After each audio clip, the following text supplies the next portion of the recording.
happy Friday, everybody. Nick Slavic here, proprietor of the Nick Slavic Painting and Restoration Company, also the host of this show, Ask a Painter Live. It's a weekly live Facebook show where I use my over 2 decades of experience as an entrepreneur and a craftsman to answer any of your questions. So for homeowners, this is the largest collective of craftspeople in the world. You can ask any question you've ever wanted to ask, and these people here have the answer for you if I don't. For pros, we can talk anything you want. Entrepreneurship, apprenticeship, marketing, accounting, coding science. You know exactly what you're here for. So today's a very special day. It's finally summer in Minnesota, or as close to summer as we can get at this point. We're on the final day of a mild Victorian restoration here, so I want to walk you guys around there.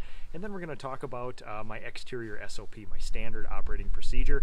I put a ton of work into this stuff, and I just thought I'd share some perspective with you guys about that there. So Jim Callahan, friend of the show and friend of mine, thank you so much for watching there. So, all right, thank you to the PDCA, the Painting and Decorating Contractors of America, for not only underwriting this show, but providing good content. And I had a great conversation this morning, about a 2-hour-long conversation with Chris Shank. He's the guy in charge of all the education for the Painting Contractors Association, and super in-depth guy, super deep guy, and we just talked a lot of stuff that about stuff that was uncoupled from the painting industry. We dabbled in and out, but if you've not talked to Chris Shank before, talk to Chris Shank. He's a very substantial dude, and he's one of the heads of our industry, and anything you've ever wanted to know about the industry, he either has a collective information there, or he knows the people who do, and he'll put you in contact with them. So, all right, let's take a little walk around the job site here. So, like I said,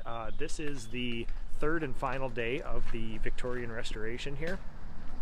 The first day, we did the full RRP EPA, lead law treatment on it, where you know, the full personal protective gear, the full plasticing, the perimeter, the paperwork, the everything else.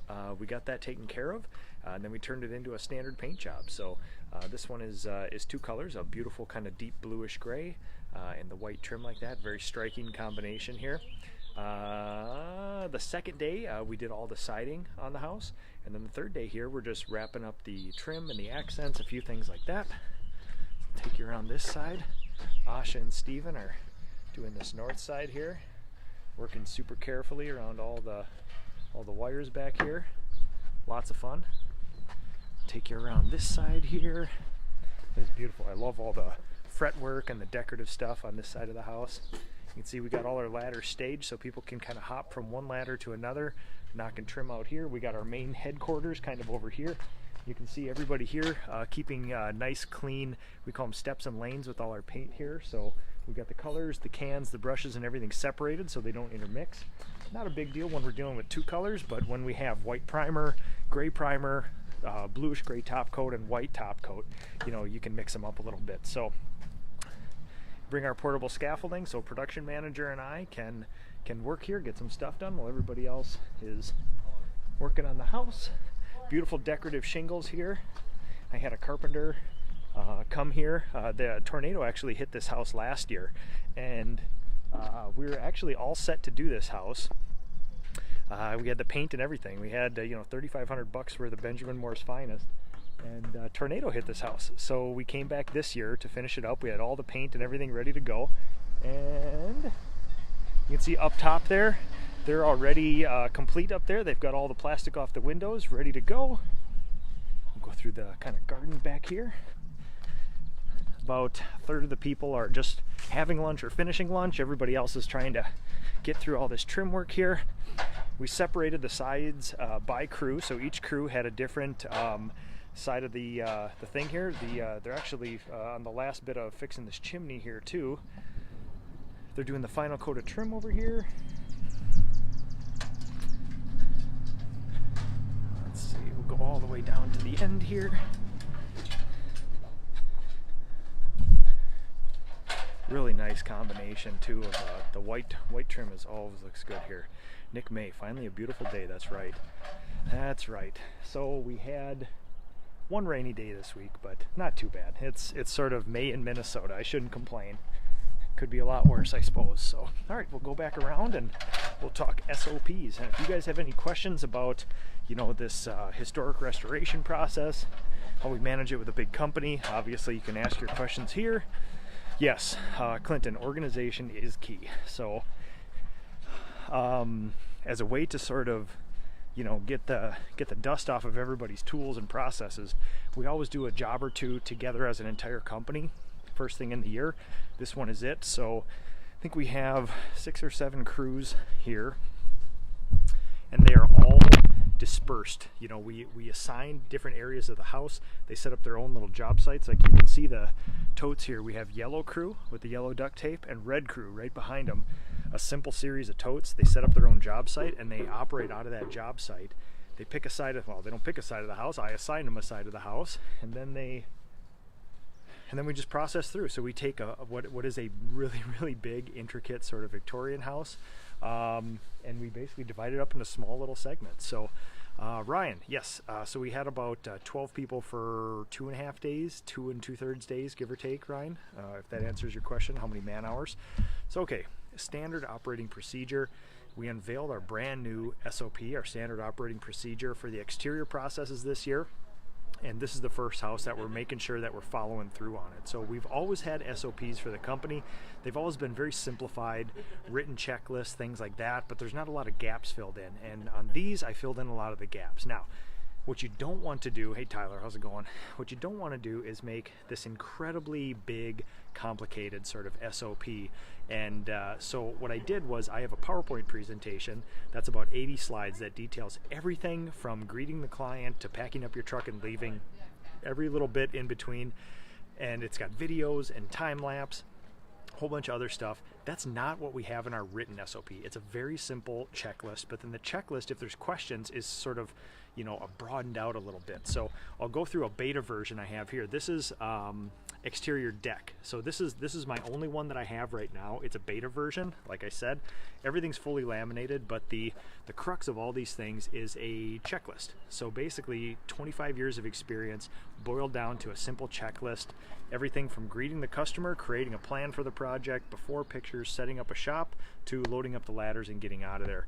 That's what we have. So on the back, I'm making a whole bunch of these kind of pictorial and cheat sheets. So when we go for our wash process, restoration process, stripping process, I actually have a pictogram where it's a decision tree. Does the deck need to be stripped? Yes or no? If yes, move here. If no, move here. If it does need to be brightened, it tells you exactly how much brightener and everything else how to use.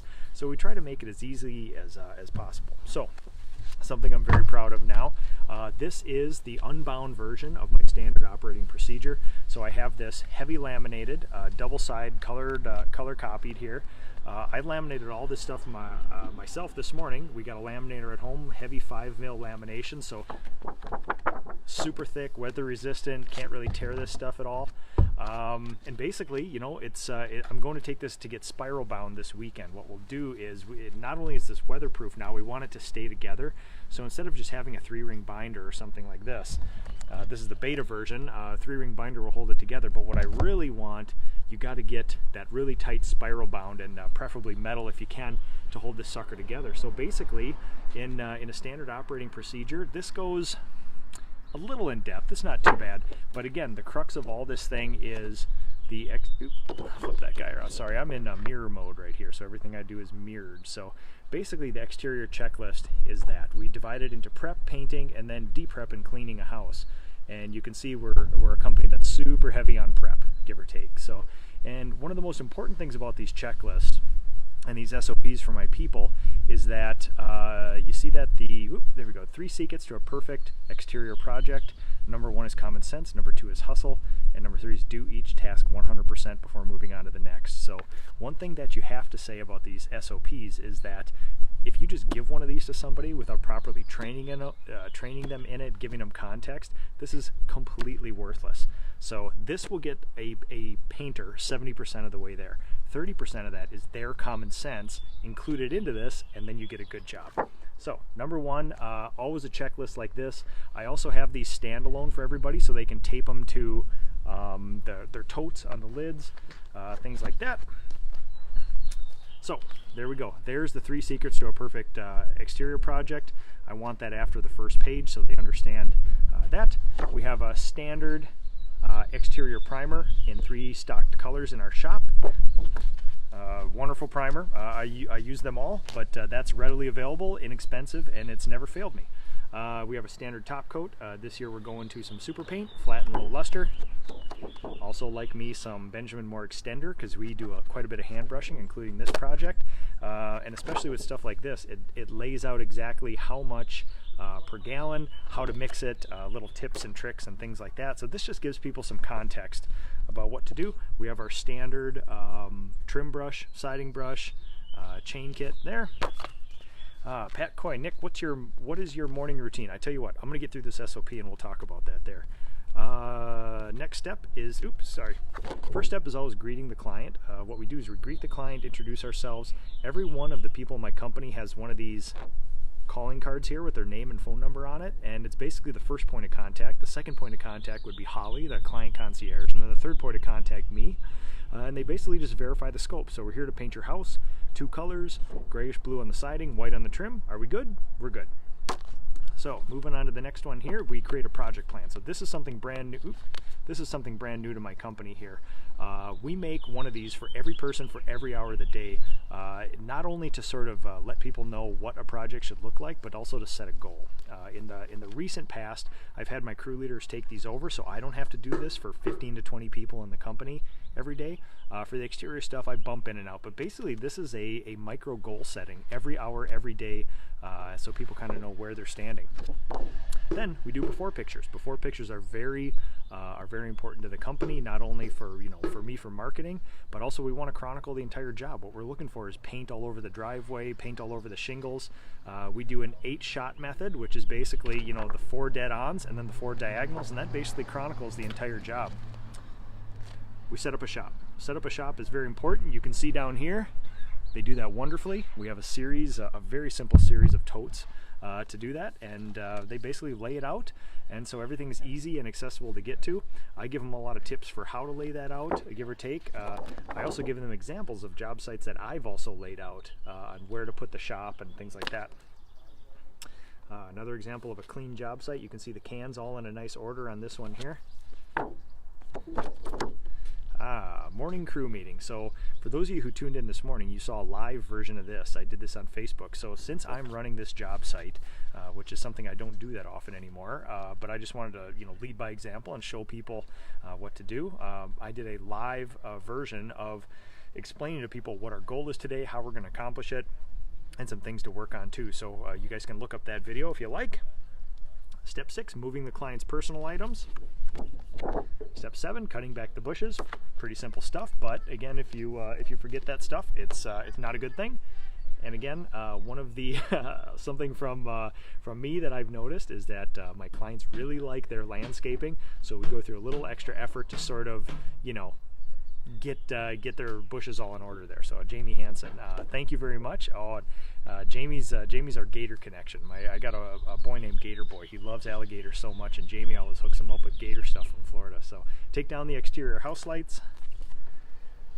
Then we have remove downspouts in the immediate work area. And again, these things are very important because it could take one person half a day to get all these downspouts off of here. But if we're not going to be painting today and it's going to rain tonight, you got to put them all back up. So we're very strategic about taking that stuff down. And then I give them some tips about where to take them off, where not to take them off. Plasticing the windows and doors, very important step, and we have specific ways to plastic doors, windows. I have videos, time lapse and everything to show everybody how to do it. We also have plasticing miscellaneous items, so we're looking for the gas meters, little decorative stone, things like that. Then examples of how we've set up job sites before with plasticing miscellaneous items. Plasticing horizontal and roof surfaces, so we're looking for anywhere where the trim meets the driveway, trim meets the sidewalk, and then we have a specific way that we prep all the shingles. So it's 12-inch plastic, duct tape, it holds it all down, keeps the wind from blowing it, and it protects that 12-inch of the shingles right next to the house where almost all the drips happen, and then we use canvas to do that there. So drop cloth the immediate work area. You can see we're approaching painting here. Little tips on some ladder safety. We have standard issue non-slip drop cloths for everybody there, especially when we're working on those maintenance-free decks. Scraping loose paint, a couple tips there is specifically what I'm looking for and not looking for. We call it the no shadows under the chips, and for those of you who have scraped a lot of paint in your life, you know exactly what I'm talking about. We sand the bare wood only if it's in our scope of work for the contract. How to paint by a brush, and we just give some very, very simple things here. You don't want to get too in depth, but at the same time there's some very simple things to do, like picking off a certain amount of boards, doing the lip first, the face second, processing through those boards, moving on to the next section, wet edge, 100% coverage, standard stuff. So I give them examples. The most important thing in my company is doing something 100%, and especially when it comes to painting, getting that process down is very important. So I give them example of what does 100% coverage look like. That's 100% coverage. Wet edge, very important as well. So these two are doing the combine method. If you've ever seen a combine in the fields of Nebraska, they're kind of staggered back and forth, and they process through the field together, kind of in a diagonal line like that. That's exactly what we do on our painting. So overlap 1 inch onto the trim. So we take all of our paint, bring it onto the front of the trim, and then the trim paint, we come back over all that stuff there, just like how we paint cabinets and stuff. Spot priming or full prime. So I go through all the brushing and the wet edge and the this and that right before we get into spot prime. And in the scope of work, we decide whether we're going to spot prime or full prime a house. And then I give examples of that too. This is a spot primed house. This is actually my house when we restored it for its 100th birthday here. Then when do we full prime a house? That's a full prime right there. All right, standard issue gear for when we roll, for when we brush, things like that. And then this is in my presentation SOP. This is actually a video where I show them how to do this, but basically you get the idea. A couple boards at a time, lip first, face second. Just these here. Spray gear, typical spray gear. So I always like to use a 6 or 8 inch, maybe even a 12-inch extension. I don't like to get it too far because when you're up on a ladder, it kind of gets a little too bunched up. But either the Titan HEA tips or the Graco FFLPs, something like that, to cut down overspray. And simple equipment, but effective equipment. And then this is a time-lapse video of me spraying and back rolling a farm shed. And then caulking. We usually include up to about 2 hours of caulking in our full exterior projects. If the client requests anything more, we do a time and materials, but that's all in the scope there, kind of show people how to do that. Siding top coat by brush. Siding top coat by spray. Then some examples of job sites where we set up with spray, proper safety gear, things like that. Oh, Mark Johnston, how's it going? Spray and top coat, some more tips. Time-lapse videos for my people in the presentation, and siding top coat too, depending on the scope of work. 1 coat, 2 coats, depending on what the client wants. Trim and accent, top coat 1. Trim and accent, top coat 2. Install the lights, and it's basically reverse order from there. Install the downspouts. Replace the personal items. Clean up the job site. This is a very important one. You can see we have a specific way of cleaning brushes, letting them dry, bagging up all the trash, putting it all in a trash can, keeping the trash cans clean, because you'd be surprised how many times I get a call from a client saying, you put a wet paint can inside my trash can and now there's wet paint inside my trash can. So load gear in the vehicle. Again, we have a specific way of loading gear in the vehicle. And then we have proper ladder loading. I've noticed that basically the biggest safety concern for almost every painting contractor is ladders. People either slip or fall off a ladder, or ladders come off a truck on the highway and they could possibly injure or kill somebody. So it's always ladders for the safety stuff. So we go into a lot of training about how to properly stack ladders, secure them. And then basically we got a little paint label on here. So when we close out a job, it's a very specific process where the crew leader closes it out. We got proprietary can labels for all the cans. We leave all the cans there. We record all our hours, and we record all of our coatings in a form that we call the jump sheet, which is basically a work order. And then they fill out their project plan for, we laid out, here's how much time the prep is going to take for this project, and they actually record how much prep was on there. And we base this all on industry standard budgets. So yeah, that's it for that one there. So if you guys have any questions here, we'll go through. I think we had one. Dominic Crowley, that's a lot of ladders. Great to see the good weather. Yeah, man. I know you've been following the weather here too, and yeah, it's been interesting. A typical spring though. Let's see what we got here. Clinton, love the organization. Yes, Philip, OCD. Yeah, it's sort of. I mean, you try to impart that on people. A little is going to be lost in translation, so I think the boss has to be a little overly OCD sometimes, so that by the time it gets diluted and trickled down, it's just standard OCD there. So let's see here. There we go. Pat Coy. Nick, what's your morning routine? So I'm very intentional with my time for the business. So I've been in business for about 12 years now. I've been a painter for about 25. In the first bunch of years, it was basically martyr myself to create a business. And the harder you work, the better you are. And there's a lot of room to be made, or there's a lot of ground to be covered. There's a lot of low-hanging fruit.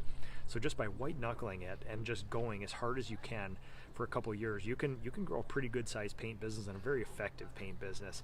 After that, you got to be a little smarter, though. So every morning, I wake up at 4 a.m., and by 4:07 or 4:08, I have coffee in my hand, and I'm sitting down at my desk. We got the dual monitor set up, a big wide screen in front, a vertical screen on the side, and I have all my sort of metrics. I run like a 5 or 6 tab system where I have a process where I sit down, I start drinking the coffee, I turn on a little light music in the background just to distract myself, and then I start trying to get clear.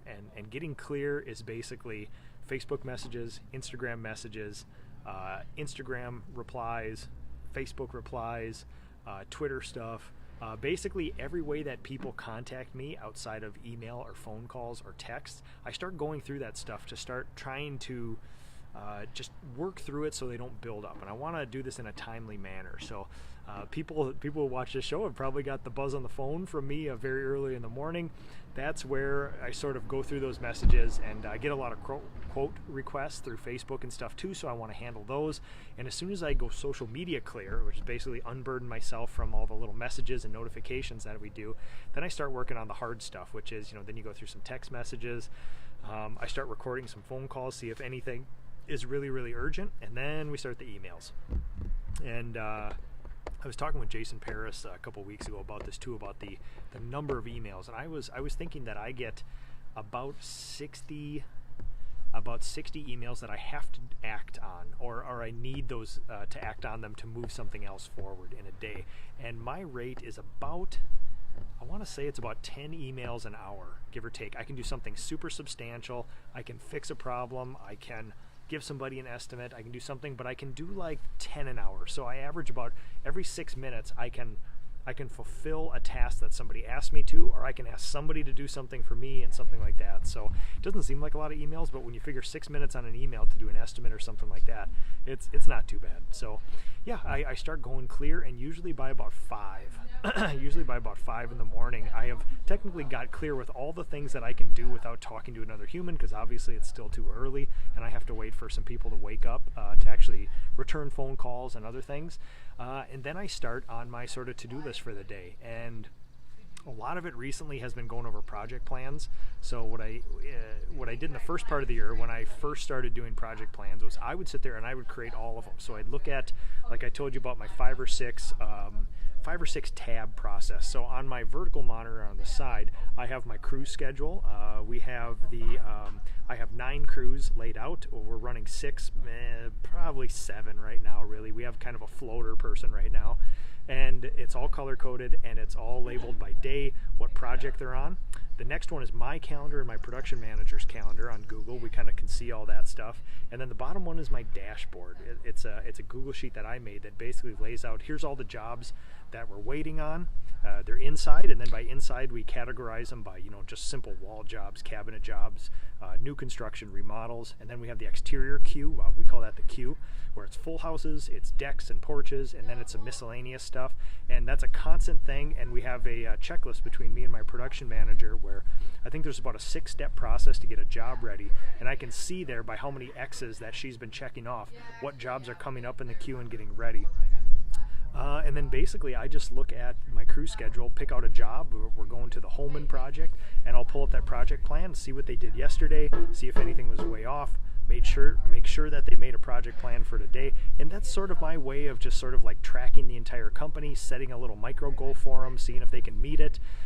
We start going through Slack messages at this time too. I don't like to bug my people too early. I don't want their phones buzzing. I don't expect them to reply to me that early, but I would also like to get some information out there. So yeah, and then basically from there on, it's we move. There's two categories of how I spend my time every morning. There's getting rid of the messages, making sure my crews are all set for the day, and then there's my sort of wish list items, which are business development, biz dev, which after all the things that I need to do to keep my business running or keep it from stopping, more importantly, are done for the day. Usually by 6 a.m. all that stuff's done. Then I have my master list of probably 40 or 50 items that I really want to work on for all of that, for like business development. So SOPs, whenever I would get clear for the day, and then I would make sure my crews are set, I would just hammer away on this exterior SOP. And then from then on, my day usually starts somewhere between 8 and 9, my real day, when I actually have to leave the house and go do something. And that could be a site visit. It could be if somebody has a technical question on a job site. So let's go through. We got a couple questions here. Ryan, on wood siding, if you do spray, do you always back brush? That depends. So in my company, over the last couple of years, I've made a lot of improvements to our exterior process to try to make it more efficient and better. And what I found is that the goal of our company is to close the pores on the wood, and we usually do that by applying primer. If it's a spot prime house, we always just hand brush the spot primer to fill the pores, and then after all the pores are filled in the house, you can just spray a house. There's no reason to back brush or back roll. And self-evident truth is that how many people back brush or back roll tin? They don't, because there's no open pores in tin to actually manipulate the stuff into. So if you fill the pores with the primer, you can just go ahead and spray the houses. Otherwise, like when we have whole house primes, we'll try to apply the primer with a sprayer and back brush. I like back brushing. Rolling, it's not, the act of dragging a brush against the siding fills the pores a lot better than something rolling over it. Now, rollers are fine and they're good, and we use them for certain things, but spraying has way more to do with the surroundings and the weather for me than the substrate, because there's technically no reason you can't spray any of these houses. But then you start entering into intricate trim, the neighbor's too close, it's 14-mile-an-hour winds today, things like that. But did you say you spray exterior with FFLP? So Titan HEA and Graco FFLP. Those are the ones we use. And depending on the siding and the coating and the weather, we usually go with a 15 or a 17 orifice, and then you go a 315, 317 for skinnier, 415, 417 for larger. Anything larger than that, and I think it actually spreads the paint out too much.